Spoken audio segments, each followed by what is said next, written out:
Hi, I think we're live. Are we live? Audience, can you hear us? Yeah. Welcome to the Center for Public Integrity's event. I'm really pleased to be here tonight with Molly Michelmore, professor and head of the history department at W&L University, Monica Prasad, a sociologist, and she's affiliated with the Institute for Policy Research at Northwestern University. And we have one more guest who should be joining us momentarily. So we will introduce him shortly. Yes, you are live. Tony, thank you. Kathleen, Linda, Bauer, Samia, thank you very much. We can't see you, but it's so helpful to see your comments. My name is Sally Herships, and I am the host and co-executive producer of the Center for Public Integrity's new podcast, The Heist, which of course we hope you will check out. So the big question that we want to address tonight is President Trump's 2017 tax cuts bill. Are we better off? So I want to open it up to Molly and Monica. Any opening thoughts to start? Well, I guess the sort of answer to that question depends on who the we is in that question, right? There are certainly some people that are better off thanks to the 2017 tax cuts. Those people tend to be wealthy individuals and corporations. Certainly the way that the law was initially structured, there were some benefits for middle and working class folks.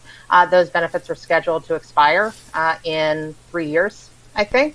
And so overall, are we as a nation better off? Probably not. Monica, do you have any thoughts? Yeah, well, I'll just add that I'm not an economist, but I do read what the economists say, and there are very, very few who are willing to say that GDP is higher or anything like that.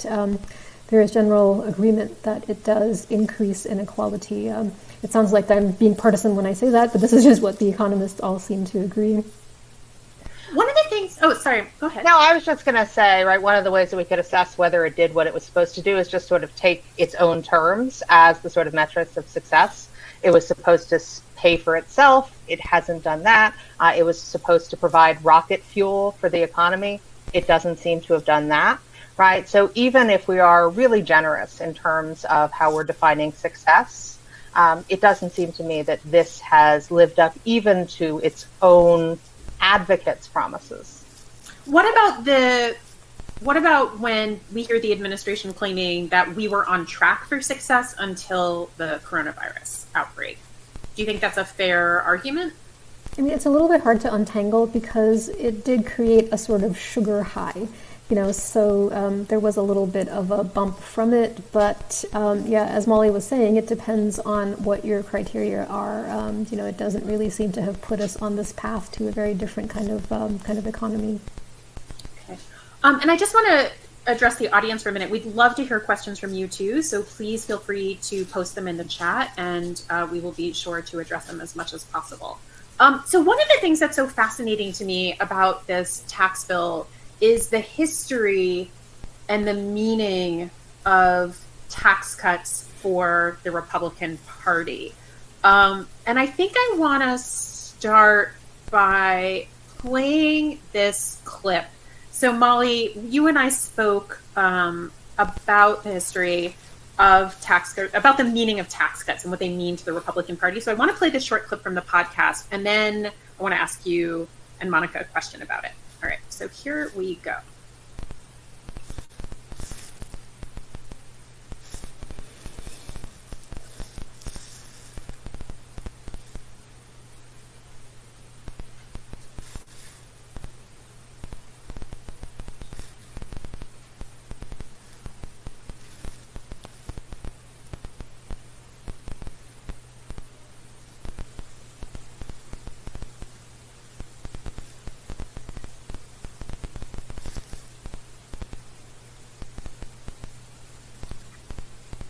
Hello.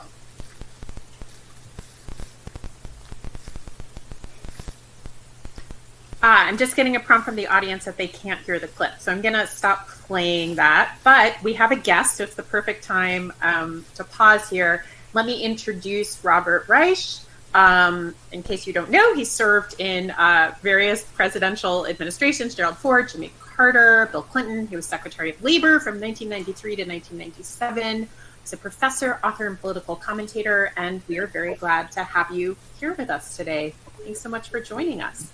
Well, I'm so glad that you're doing this. The Center for Public Integrity has done so much critically important work. Can you hear me all right? We can. Oh, good. Well, that's a great breakthrough. All right, we're already halfway in.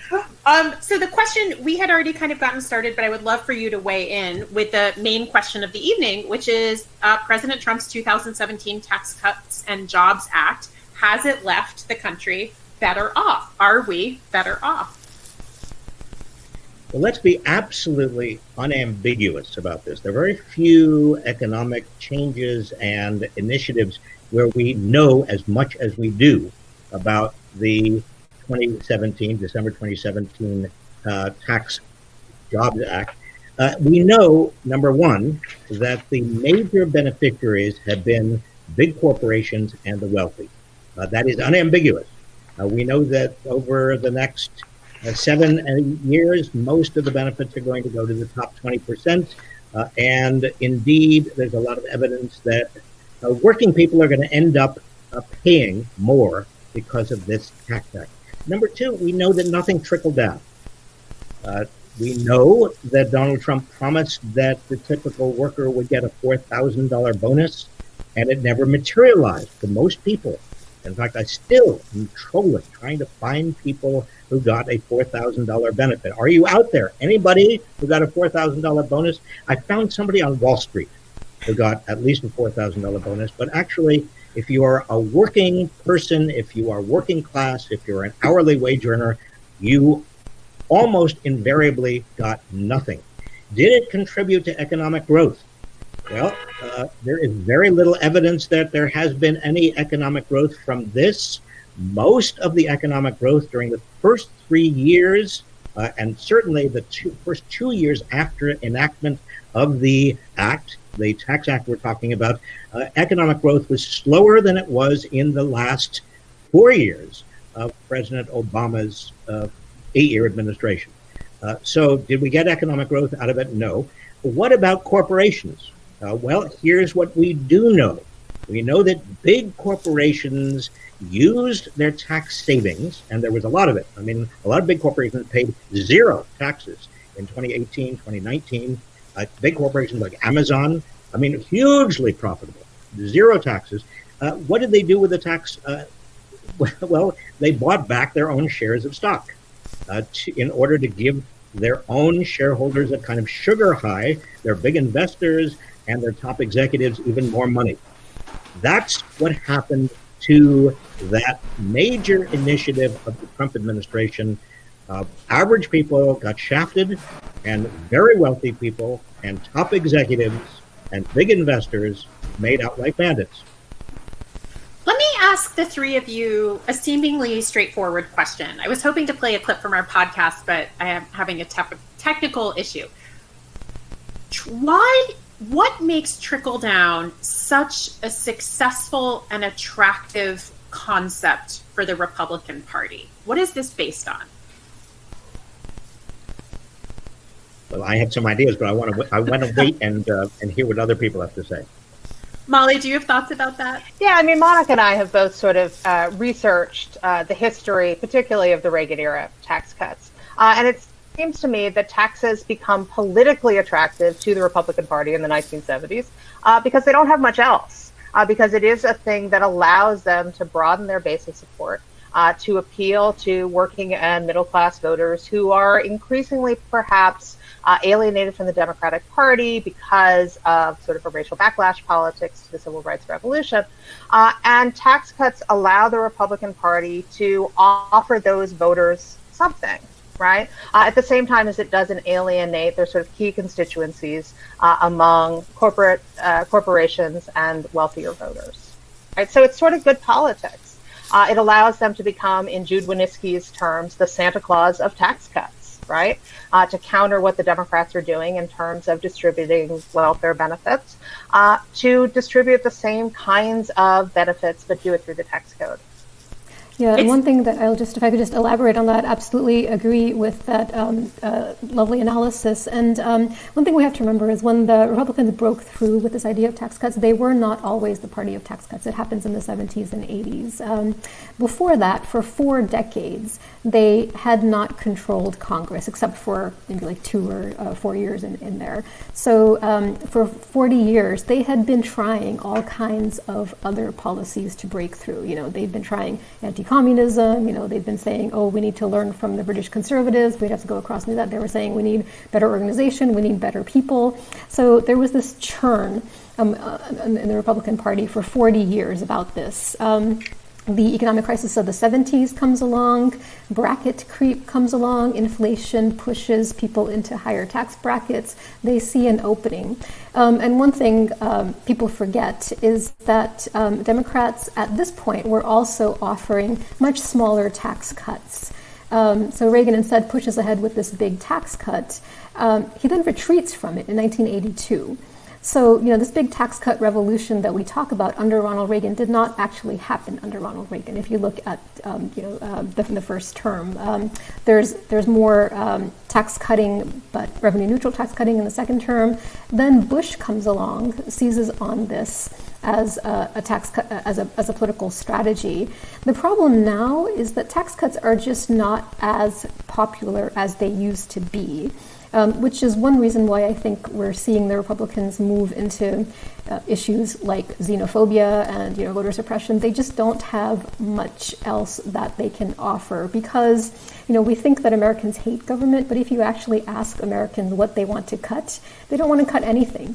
Not really. They say, okay, we want to cut welfare. Welfare is like a minuscule, less than 1% of the foreign aid they want to cut. Things that are really, really small.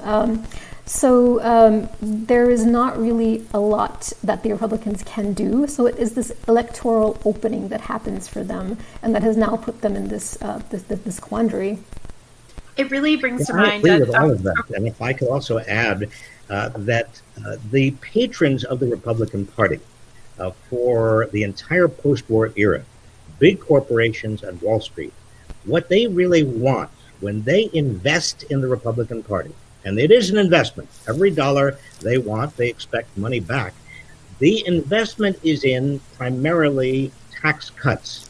They don't want to pay as much. The wealthy, big corporations, Wall Street, and that's the way the Republican Party has paid back the patrons of the Republican Party.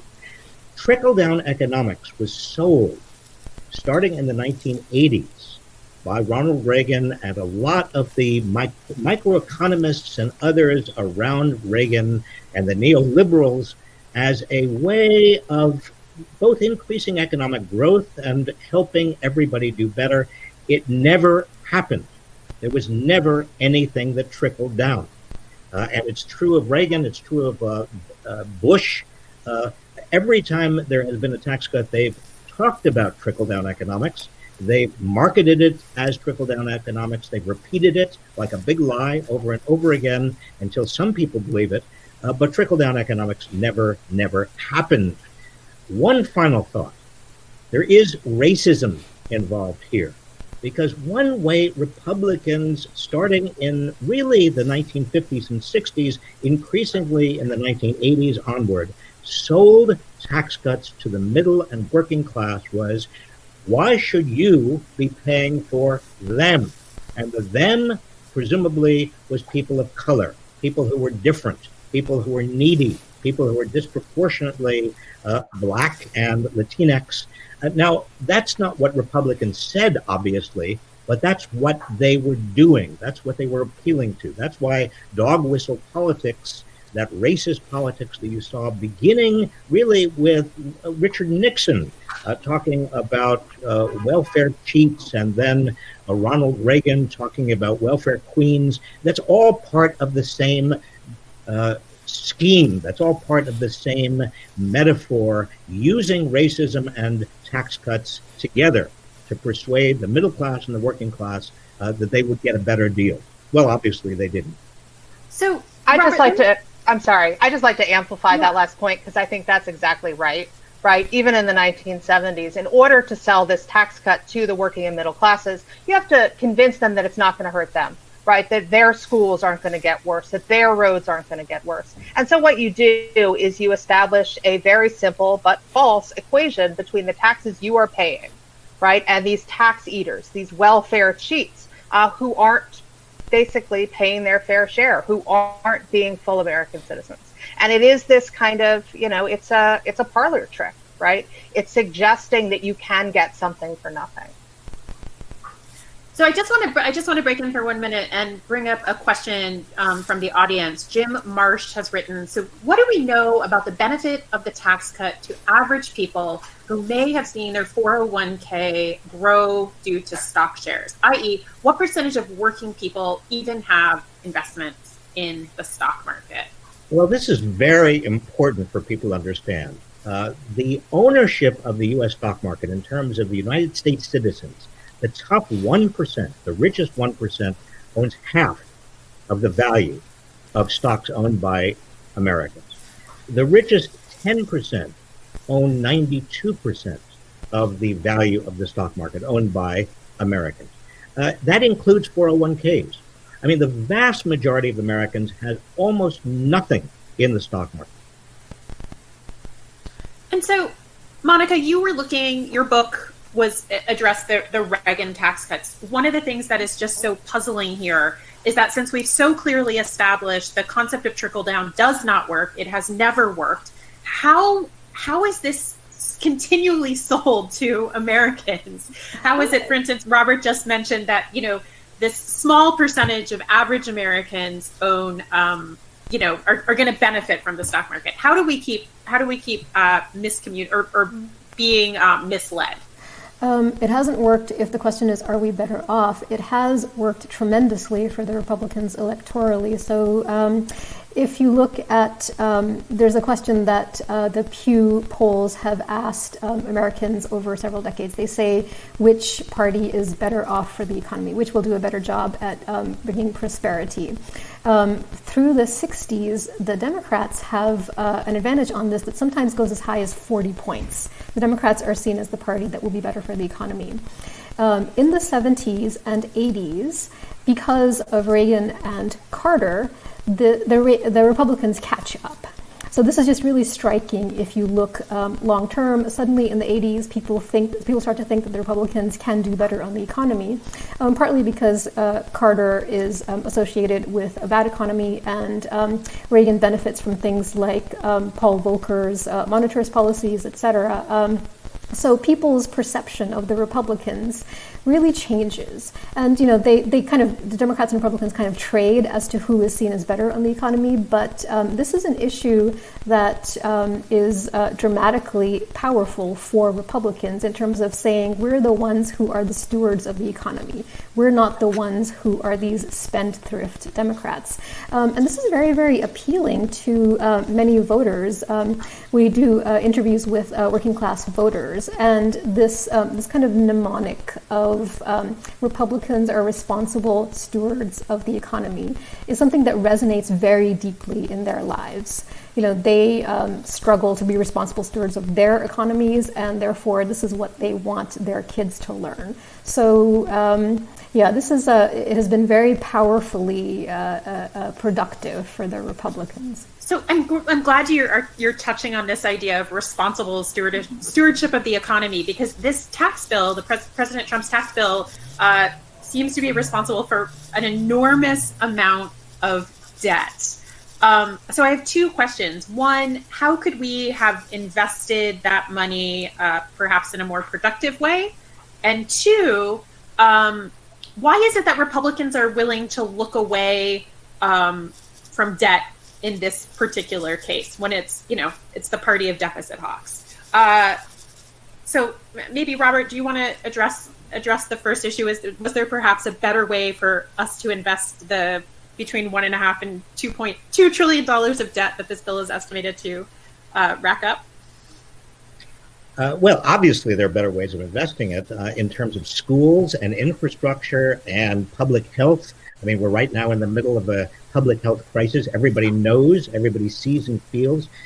So there is no dearth of public investment. I think the interesting question, which I keep coming back to, is why is it Republicans become the party of fiscal responsibility when Democrats are in control, but when Republicans are in control and they want to give tax cuts to their big corporate patrons and the wealthy backers, then they forget fiscal responsibility. They forget any kind of deficit reduction or debt. They never talk about it. And then, once again, when it comes time to make any kind of public investment in schools or basic research or infrastructure or public health or even health insurance, once again, we have a debt problem on our hands.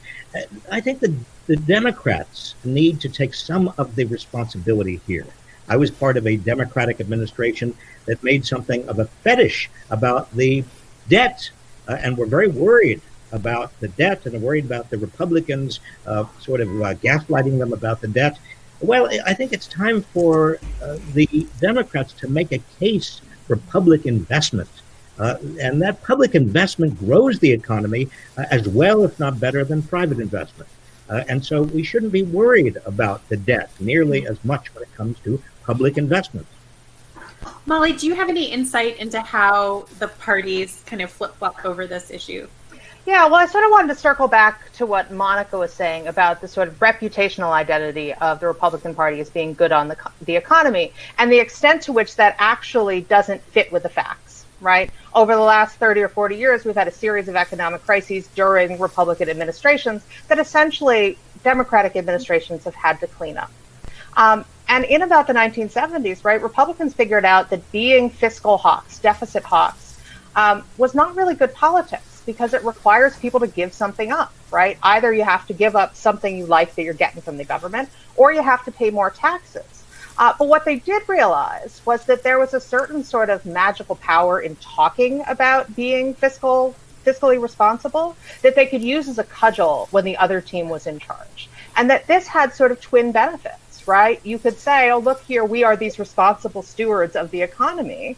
And you could say to Democrats, you can't do any of the things that you want to do that are actually going to make you more popular with voters, right? Because voters like getting stuff. They like Social Security. They like Medicare, right? But if you hold this sort of like fiscal knife over their head, this sort of threat of deficits, you can't create more programs. You can't sort of do the things that voters like that are going to secure you sort of, more support going forward. And so it has a real sort of political utility. And I think Robert's right. The Democrats need to wise up that this is gaslighting. This is, is a marriage of convenience, right, between Republicans and fiscal responsibility when they can use it against Democrats. Yeah.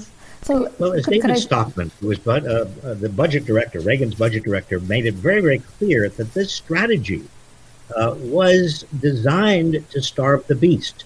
In other words, if you could make a totem, an obsession out of the budget deficit and the debt, and spend a lot, at the same time you were cutting taxes. And remember, Reagan spent a huge amount on the military.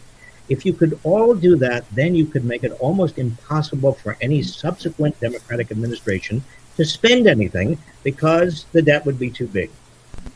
Yeah, I'll just add that in terms of why don't the Republicans actually live out this quote deficit hawk reputation? They discovered in the 90s and 2000s that no one punishes them for running deficits. Remember when Dick Cheney was alleged to have said Reagan taught us that deficits don't matter. He was partly talking about the economics of it, because now you can finance deficits with external money. But he's also talking about the politics of it, that people say they hate deficits, but they do not actually punish politicians who run deficits. So, I have thought a lot about why is it that so many people consider the Republicans good stewards of the economy when, if you examine the jobs record, you can't really blame an administration necessarily. It's often a matter of luck, but it definitely does seem to be that Democrats preside over a better job record than Republicans do. So why is it that we have this perception, this reputation? from what I can tell from the working class voters that we talk to, it is that the fixed reputation of the Democratic Party among a certain set of voters is the party of spending. And, because Democrats do think that social spending is beneficial, for very, very many reasons, and that's what they're reacting to. So I absolutely want to second and third and fourth what Bob was saying about the Democrats needing to push this question of public investment as the route to growth rather than, tax cutting and this kind of shrinking the state as the route to growth. So Marshall Tyler is posting a question, and I think you may have answered it, but I'm curious to know if you have more thoughts. Democrats are left to clean up the Republican debts. How do we get on top of that politically? Well, it's happened again and again, and it's going to happen once again. Even if Joe Biden is elected, chances are we're going to have, because of the tax cut and because of the mess that Trump has left us, a lot of spending is necessary, and a lot of that is going to be mopping up from the damage done during the Trump years. So how do you get out of the cycle? I think it goes back to, again, a theme that we're talking about, and that is public investment. Infrastructure, education, basic research and development, healthcare, and health is a public investment. A healthier workforce, a healthier society can be more productive in the future. Democrats have got to understand this, talk about it, make it a big central dimension of democratic economics, show the deficit in public investment that we have as a percentage of GDP, and it is a very large deficit, and pledge to the public that those investments in those areas are going to help grow the economy in the future. Yeah, and if I could just jump in, what's really extraordinary is that before the Reagan era, this was kind of how we understood growth. Like, it was sort of taken for granted that if you want economic growth, you invest in things, you build bridges, you educate your population, you make a healthy population. And so that has really been a startling reversal, and probably that's why this, the Republicans have kind of caught up in terms of thinking of who's better with the economy. Is there a particular way that kind of messaging would need to be changed in the lead up to this election, given that we are in a set of unusual circumstances with a very unusual president? Well, it's very different. Messaging right now, in the last 7 weeks of this extraordinary lead up to this extraordinary election, is very, very hard. It's hard to break through. Trump not only absorbs all the oxygen in every room, but his outrageous actions and the outrageous actions of his people, like his attorney general and his assistant secretary of Health and Human Services, they take up so much time and space in the news and in our own heads that it's hard to get any new message across. I don't think it's impossible, and if I were advising Biden on messaging, I would certainly advise to center the economic message on public investment, but 6-7 weeks to go, I think it's hard. Molly, looking back, have you seen another presidential election with a similar lens on economics, I guess, the way Trump is selling his tax cuts, the way people believe in them, and do people believe in them? Right. These are not particularly popular tax cuts, right? He didn't get a lot of traction, at least among, I don't think, his voters, right? So in the lead up to the tax cut, he said, right, this is going to be for the middle and working class, for, the stovepipe fitters. He had like a list of, I think, professions, working class professions that were going to benefit. These are the people that like me, right? These are the people that like me, and these are the people that are going to get this tax cut. They didn't. Now, they still like him, but I don't think that's because of the tax cut, right? It may even be in spite of it. And I am sort of interested to see if, the power of tax cuts as a kind of organizing principle for the Republican Party may have run its course, right? May have lost its power to move the electorate in ways that it had before. Now, I'm a historian, so I'm not great at looking forward, but that's one of the questions that I have. Well, it's a good and important question, Molly, and it goes also with the question of spending on full employment. The Democrats have at least a history and also a lot of public opinion on their side with regard to who's going to be better at creating jobs. And indeed, Democratic administrations have been much better at creating jobs than Republican administrations. A very central part of the Biden program is infrastructure spending. I'm spending on public works, spending on creating jobs, spending on fighting climate change and pro-environmental actions with a Green New Deal. All of these things are job creators, and they help build the economy, and they're very popular. So that definitely should be part of the messaging. Yeah, for me, the big question is really, what else are the Republicans going to run on? As Molly was saying at the very beginning, what other really big popular issues do they have? And so, the fear is that if tax cuts are becoming less popular, then they're turning to xenophobia, voter suppression, who knows where this goes before the party can be reorganized in some fundamental way. Well, I think the fact of the matter is there's not much of a Republican Party left. There is a Trump Party, a kind of cult of Trump. But a lot of the people who I remember as being leaders of the Republican Party are either AWOL or they've actually left the party. This is not only your grandfather's Republican Party. This is not your grandmother's or your mother's or your father's Republican Party. No, this is not Ronald Reagan's Republican Party. Yeah, I know I'm oversimplifying this, but I just keep thinking of a couple whose marriage is in trouble, so they decide to have a baby, and that baby is tax cuts, and that's the thing that's keeping them together. And now the kid is getting ready to go off to college, and they're looking at each other, and they're like, "Oh shit," And so, what's going to replace that now for the Republican Party? I think they're desperately looking for something to replace it. Yeah, I think voter suppression, efforts to use law and order, efforts to use fear to split America, to talk about even the possibility, the vague, amorphous possibility of violence and civil war. These are all actions that we're seeing being taken right now. Tax cutting has almost not come up in this election, except the payroll tax cut, which is ludicrous. And I'm still amazed that the Washington Post sided with those who think that you can cut payroll taxes and not have an effect on Social Security, which is crazy.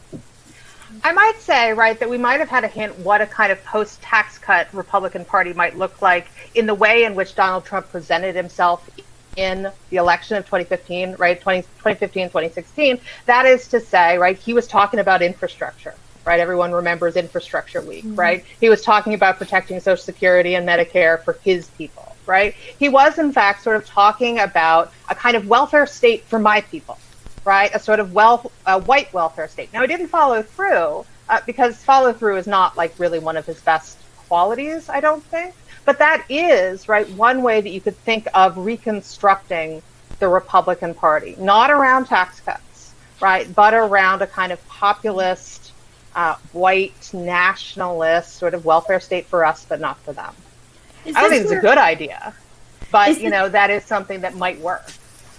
And do we see corporations playing a role in this? Because it seems like it's fine. It seems like Republicans are fine dedicating resources to corporations, but not to, traditional welfare, I guess I would say, and social services. Well, we have corporate welfare. I mean, that's really one of the central themes of the Trump administration. And right now, the Fed is providing billions, hundreds of billions of dollars to corporations, absorbing the debts that those companies created over the last 5 years in order to buy back their shares of stock. I mean, if there was ever an example of egregious corporate bailout welfare, it's going on right this minute with no conditions attached whatsoever. This is one of the most important aspects of the Trump economic plan that is not being discussed. So how do we regulate that or mediate that? Because I think there was bipartisan agreement that the corporate tax rate did need to be lowered. So what happened here? Where did it go wrong? Where did it become too much? So if I try to think through, well, what is the most positive outcome that could happen for the Republican Party, right? One opportunity for the Republicans is actually Europe. So for Republicans, Europe is like this scare word, right? Don't do what Europe does. But what Europe does isn't what we normally think about it. There is a lot of spending, but it's also an economic system that is very generous to its corporations, to its capitalists. And that's, for example, you mentioned corporate tax cuts, and one of the reasons there was bipartisan support for it is that corporate tax rates have often been higher in the U.S. than in other countries. And there are other examples like this, if you look at the structure of progressivity in general. A sort of what I think of as like the Republican Party that I would like, I don't know if I would vote for them, but what I would like to see is a Republican Party that sort of embraces a free market welfare state. This is something that people have been talking about in some think tanks in DC, that a welfare state that works the way European welfare states actually work. And then, there would be, this is my dream world, right? There would be an actual discussion about, well, do we want more redistribution? But a Republican Party that actually embraces the welfare state, because there is no opposition between spending and economic growth in this broad sense that they make the argument. We would have to have massive electoral defeats of Republicans for them to get to a point like this. But yeah. Well, it's an interesting thought, Monica, and I'm going to have to leave in about 30 seconds. But let me just offer this. One of my biggest disappointments over the last 4 years, and I have many of them, obviously we all do, but one of the biggest is that the leadership that we used to see in the Republican Party, not only in the Congressional Republican Party in the Senate, but we also used to see even from the business community, has gone completely silent, radio silent, or else they become enablers of a kind of a president who is anti-democratic, some would say authoritarian or even fascist. Where did they go? Were they so easily bought off? Are they so easily intimidated by the possibility, if they're in Congress, that they may not be reelected if they fail to support this president? I don't know. I used to, when I got into politics 40 years ago, there were a lot of Republicans who cared about the country and cared about principle and were willing to stand up to popular presidents like Reagan. They are gone now. They were willing to stand up to Richard Nixon. They are gone now. Business leaders were willing to say things that were not particularly popular, but were necessary to be said. They are gone now. So I just worry about this extraordinary void, this silence from what had been the leadership class in many respects, but now at best is nothing, literally nothing.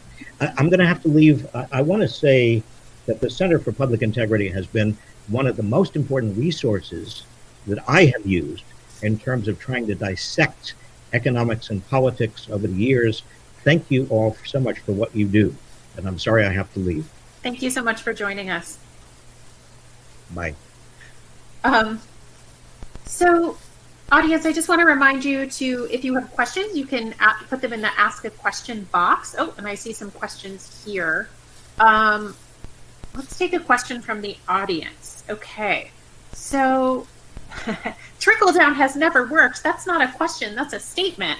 How do we bring the message of a limited amount of profits in our society so everybody must grab all we can individually, get to the reality that more educated workers will help raise all votes, everybody will be better off?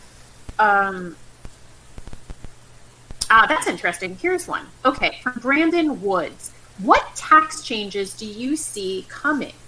What tax changes do you see in the coming years under either administration? Monica, do you have thoughts on that? Well, it depends on which administration it is. I think under Biden, I think there is some increasing consensus that the capital gains tax could go up. There isn't a lot of consensus on things like wealth tax. Some people do like it. Some people think that it's not really feasible. But things like the millionaires tax that New Jersey has been thinking about lately. So things like that. If the Republicans win, it's hard to say. The tax cut that they passed was not popular, as Molly mentioned. On the other hand, there's not really anything more that they can do. So I think they have kind of scraped the bottom of the tax cut barrel at this point. Molly, I have a question for you. I'm curious. There are these two conflicting forces at play. One is the idea that the Republicans are promoting right now, which is that we're going to invest in the economy by spending less, and it's going to magically grow. But the idea of economic growth is a very powerful idea for Republicans, right? Corporations grow, money trickles down.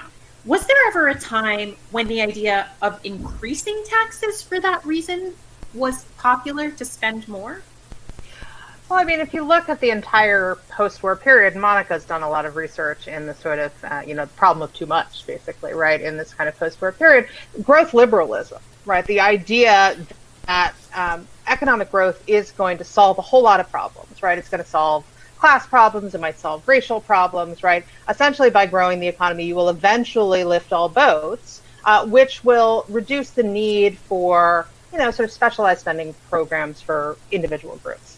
And so growth is really a central part of that post-war liberal paradigm. But it is coupled with a sort of commitment to certain kinds of spending programs. Although I should say here that even post-war liberals were not like rah-rah welfare, right? They wanted to, in some ways, hide their candle under a bucket, or hide their light under a bucket, or whatever that phrase is, right? And so a lot of what these post-war liberals are doing is sort of hiding the welfare programs that are particularly going to middle-class folks, right, in various ways. So they're doing it through the tax code, right, the home mortgage interest deduction, which of course got limited in the 2017 bill, things like, federal subsidies for loans to buy homes, right? This is a form of a sort of housing voucher, basically, but it's done through the back end.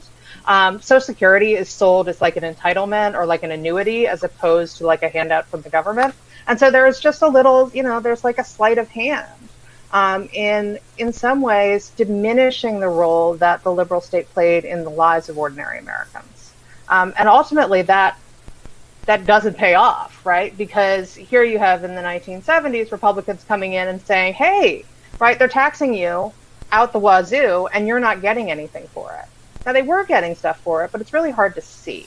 And so that sort of story that the supply-siders or conservative tax cutters tell in the 70s and 80s, that we can cut your taxes without hurting you because you're not getting anything from those taxes, it makes sense, in part because the ways that liberals built the state make it really hard to see what like white middle-class voters are getting from it. Monica, did you want to add something to that? I'll just add that, I don't think one can say, if you look at the history of taxes, that taxes were ever popular. So part of it is that Molly was talking about how the benefits are hidden. The taxes have also been hidden, in various ways. And growing economic growth in the 50s, 60s helped to keep the growing tax burden a little less visible. The one thing that Americans have always, the one kind of taxes Americans have always approved of is taxes on the wealthy. And it's kind of odd, given what we think of as American history, to think that we were actually the country that pioneered taxing the wealthy. The European countries didn't actually do this until we kind of started this. So there is definitely an American tradition of taxation here. Do we? Oh, that's one of the questions in the Ask a Question box. Do we know when the wealth tax began? And somebody posted, can we get a wealth tax? But perhaps a different way to pose that question would be, how realistic would that be in terms of selling that concept to constituents? Molly, do you want to talk about? No, I mean, I think it's going to be hard. And I think one of the things that we can think about here is simply the difficulty that folks have had in defending, say, the estate tax, right? And the ease with which the Republicans have rebranded it as the death tax, right? And that is a sort of much, in some ways, more modest kind of proposal. And so these things are difficult. I don't know that they're impossible, but sort of history suggests that it may be a difficult thing to do. And Monica may know more about the sort of international iterations of a wealth tax and the sort of successes or failures of those schemes. Much of the debate is about whether it's actually possible. So the issue is what counts as wealth. So you have a wine cellar, and so that's wealth. But then you drank the bottle of wine, so then it's so it's difficult to actually get this kind of fine-grained information on people's actual wealth. So you need enforcement to do it. And the question is, would we have the political will to do that enforcement? And there are debates about this. Some people point out that in European contexts, countries that have put in place a wealth tax have backed away from it, precisely for this difficulty of enforcement. Others argue that if we actually tried to enforce, maybe we could enforce. I tend to think that it's too hard. It's too much of an uphill climb. There's a question about its constitutionality, and there's a much better alternative, which is capital gains tax. Raise the capital gains tax rate. Here we have. Okay, this is the most popular question from the audience right now. Would it be a good idea to tax ordinary income and capital gains at the same rate instead of taxing capital gains at a lower rate? If so, why? Now, I realize neither of you are economists. Our economist has left the room.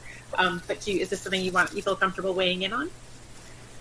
I mean, in terms of the politics of it, I think that this would be a very easy thing to do. I mean, not easy, nothing is easy right now, but definitely it's popular. Definitely there are not the kinds of objections to it as there are to wealth tax. I mean, I think that's probably one of the things that we might actually see under Biden. Mm-hmm. Let's see what else we have here. Okay. Oh, this is interesting. Molly, how can Democrats communicate the fact using historical data that Republican administrations have created most of the debt, deficits, and economic crises in the past 40 years? What do you make of that? Well, I mean, obviously, I'm not a political messaging person, but my sense is that the story sort of speaks for itself. And what Democrats need to do is to cut into this reputational advantage that Monica notes in the Republican Party. And it seems to me that the Republican advantage there is in part because their message is so simple, right? We cut taxes. That's it. We cut taxes. Sometimes we cut regulations, right? But it's a very simple message that has been the same for the last 45 years, as opposed to something that shifts and that may in fact be more sort of responsible in terms of governance, right? But the Democrats should, I think, settle on a coherent pro-economy, pro-jobs, as Robert was saying, message to counter, I think, that simplicity, right, of the Republican messaging around the economy. I don't know if "Build Back Better" is the exact phrase that I would have used, but I do think that the emphasis on, on rebuilding, on jobs, and on, this sort of like national effort is probably the way to go. Yeah. I will just add that it isn't necessarily linear. Like, one of the things that's really striking about the 70s and 80s is how quickly things changed for the Democratic and Republican parties. So because of Carter and Reagan, this very dramatic contrast, the Democratic Party for a long time paid with a reputation of economic mismanagement. And so I think, I wonder if Trump could have the same sort of effect. I mean, it's hard to disentangle, coronavirus, is he going to be blamed? But I don't think it could be something that happens very rapidly. So So I have a different question here. What does free market welfare state mean? Oh, I think I mentioned that.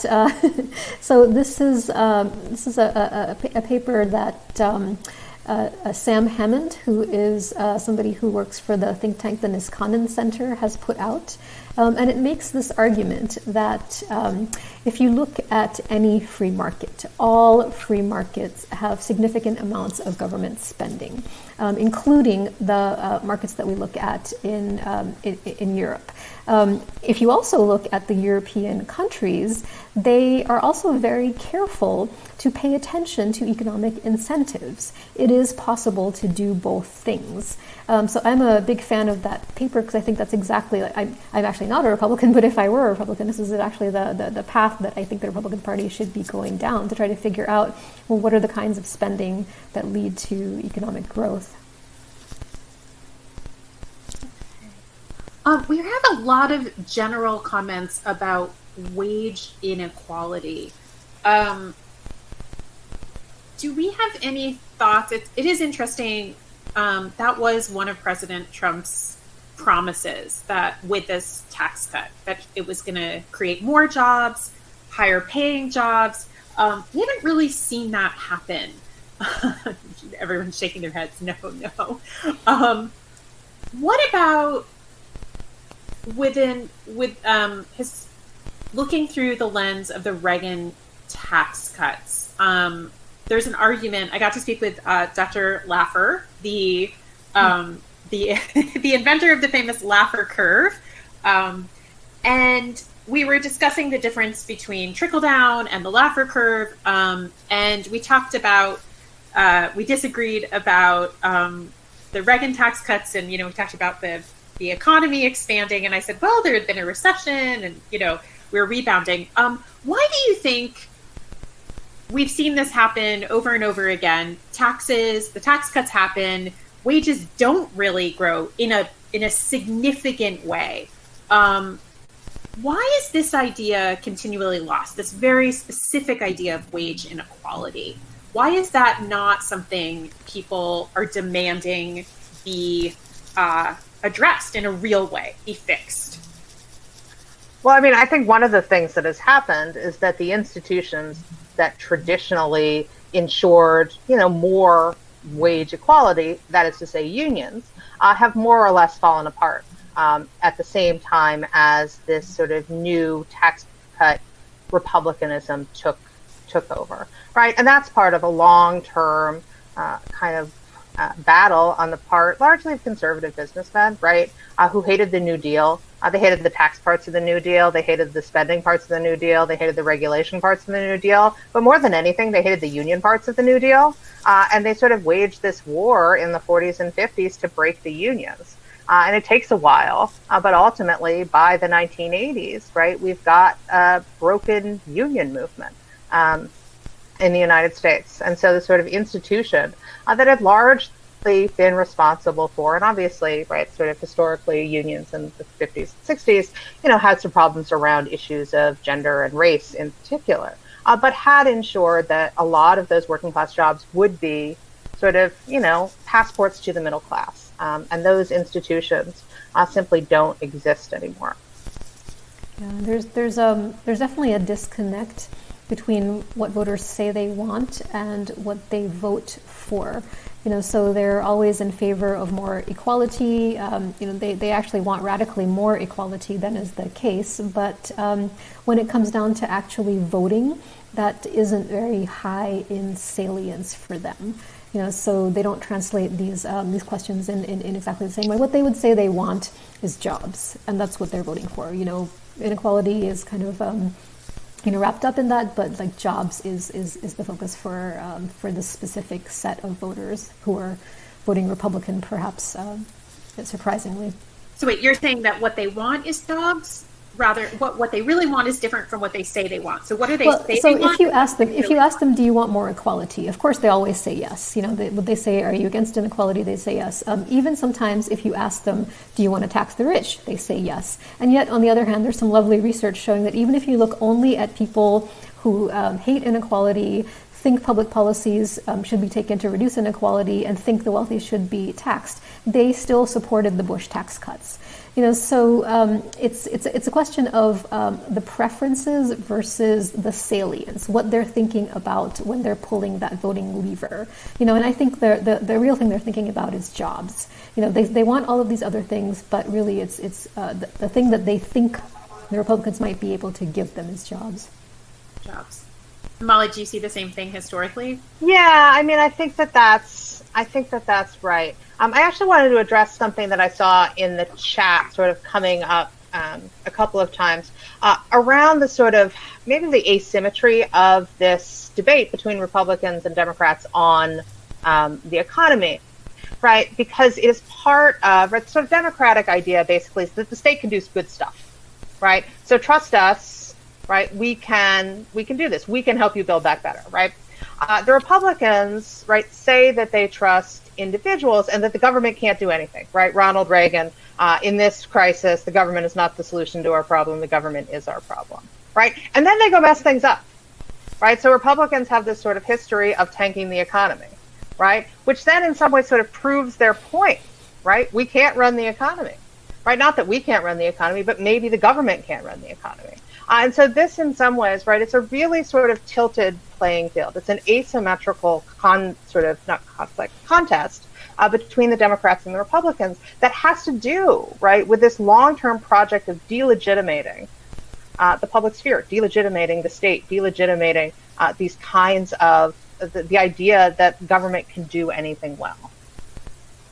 Monica, I just want to come back to something you were talking about just a moment ago regarding what people think they want versus what they really want. I'm fascinated by this. Years ago, I did a story on when online dating was new about online daters thinking they knew what they wanted and combing through dating profiles, picking people based on their preferences, and then finding out that was not what they wanted, and that actually algorithms were better at figuring out what they really wanted, which is endlessly amusing to me. If what people really want is jobs, I see that somebody has posted in the comments, what about in cases like in Virginia coal mining country, or, in cases auto manufacturing? What about in places where we've seen factory jobs go overseas, manufacturing jobs go to Mexico? If what people really want is jobs, why are they continuing to vote for the party that is not creating them? I do think it goes back to some of the things that we were talking about before. Most Americans aren't sitting here comparing jobs numbers under Republicans and Democrats, right? Like 0.01% of people are doing that. Most Americans don't know that the Democrats actually had a somewhat better record on jobs than Republicans did. Given this absence of information, this very understandable absence of information, because who's going to go out and track all of this? What is powerful is this rhetoric of specifically the Democrats as the party of spending.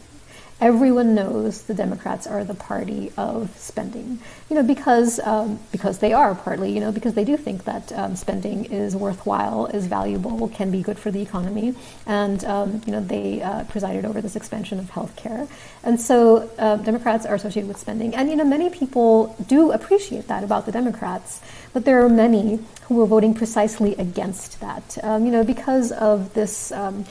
Complicated. It's hard to really get into the minds of voters, but part of it is just this this overarching sense that must be economically irresponsible. So that's where I feel the focus really has to be. To get back on what Robert was saying about public investment as the way to growth. It's kind of disheartening because ultimately this feels like all of it comes down to messaging and marketing. It's all promotion. Molly, what question have we not asked you that we should? Well, I don't know the answer to that question. I don't know. I do think it is it is a messaging question in some ways, right? And the GOP has been better at that over the last 40 years than the Democratic Party has been. I think even this sort of question about fiscal stewardship, right? This way in which they talk about the federal budget as if it is similar to a family budget, right? You wouldn't pay for something you can't afford, neither should the federal government. Now, I do think that there's a way that you can use that same sort of analogy, which again, is not a great analogy to describe how the federal budget works, but it is a powerful one, right? And this sort of builds on, well, there are certain investments that are good, right? You take out a loan to buy a house. You take out a loan maybe to send your kids to college, right? These are investments because you believe that they will either pay off in the end or that they are doing good in the world. And so I think that there is a sort of fairly simple message that Democrats could make to sort of make this kind of spending seem positive, right? Productive spending. The other thing, right, is that, it's this sense not just that the Democrats are the spending party, but that the Democrats are the spending on them party, right? Not the spending on me party. And the sort of, the best example of this is that famous picture of a woman at a Tea Party rally in 2010, get your government hands off my Medicare, right? It was sort of against the Obamacare, but this sort of notion, right, that Medicare is somehow not government spending, suggests that people don't actually hate government spending. They're just worried about government spending on somebody else. I will just add that I'll try to make the positive case for messaging, which is that I think this in a democracy, this is about communicating with all voters, right? Yeah. So this is what we have to do. This is the ethic of our political system. So I think one of the issues is that the Democrats haven't had to do it, precisely because they do have the popular policies. Like if you actually go down and ask people, well, what's your preference on this? What's your preference on this? It's Democratic policies that end up being more popular. And so Democrats haven't had to be really good at messaging, and so, I think a little bit of investment in trying to communicate these issues, I think, is something that I think I could get behind in terms of trying to this is what one has to do in a democracy. I'd also point out that the sort of conservative messaging is made easier by the fact that there is this kind of conservative media ecosystem that sort of amplifies and clarifies those messages in ways that there just isn't for policies and politicians more on the left, right? Your sort of Fox Newses and all of the things that have spun off of that really do become, I think, important in shaping public opinion, at least among a certain sort of section of the electorate. I feel like we need to have another event which is entirely made up of marketers, right, and political campaign strategists to discuss these. Larry Holman asks this, and I apologize because I know you are not, advertising and marketing messaging specialist. But how can we make people understand we're all in the same boat, we're all interconnected and interdependent with each other and everything else, and need to replace greed with compassion? Do we have a historical example or a past example of a political party messaging in this way? Well, I mean, I think the easiest example there is FDR and the New Deal, right? This sort of idea that the Great Depression was this sort of, in some ways, a leveling event that brought high and low down. And he sort of runs as the president of all of the people, but particularly of the forgotten man. And both in terms of his public presentation, right, the way in which he really changes the ways in which presidents communicate with ordinary people, right? Fireside chats are, this might sound controversial, but they're sort of like the tweets, right, of the day. This is a way of speaking directly to the people and forming that kind of personal bond. And so, right, there was this sort of sense that we're all in this together. We're all rowing in the same direction. This didn't mean that there weren't critics of the New Deal. This didn't mean that the New Deal was perfect. The New Deal had a lot of limitations, particularly in terms of including women and African Americans in particular. But the messaging around it, right, was one of kind of national unity. You can see that in World War II, too, right? We generally tend to have these moments of coming together around crises. And in some ways, right, President Trump really squandered that with his handling of the COVID crisis. Right, all other international leaders generally have seen their popularity levels going up in the last 6 months. He has not, because he didn't, what is the Rahm manual, right? Never let a good emergency go to waste, right? He let this one go to waste. He didn't solve it. He didn't present himself as a leader.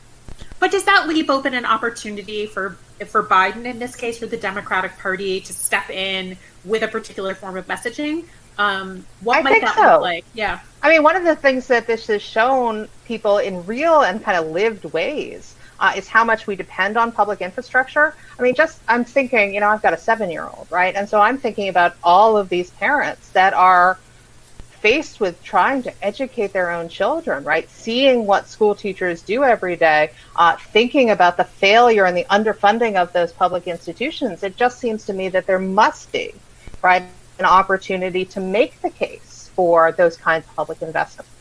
Because the failure to do so in the last 40 years has really, I hope, been driven home to so many families and so many people in this crisis.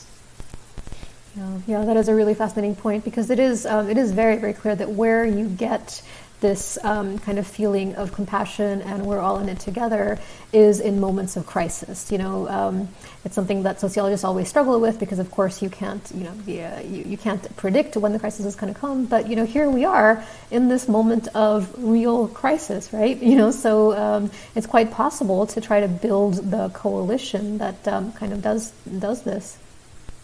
I really like, Molly, your comparison of the fireside chats to the tweets. And I think you're right. I think that it is a fair assessment to say that Trump has this incredibly powerful megaphone in the form of social media, which reaches so many people, and especially at such a critical moment when there is still the capacity for Americans to come together during this time of crisis. So I guess if we wanted to look at this as a silver lining aspect of this is an opportunity for a political party to step in with messaging in a powerful way. Which party it is, what they do with it, remains to be seen.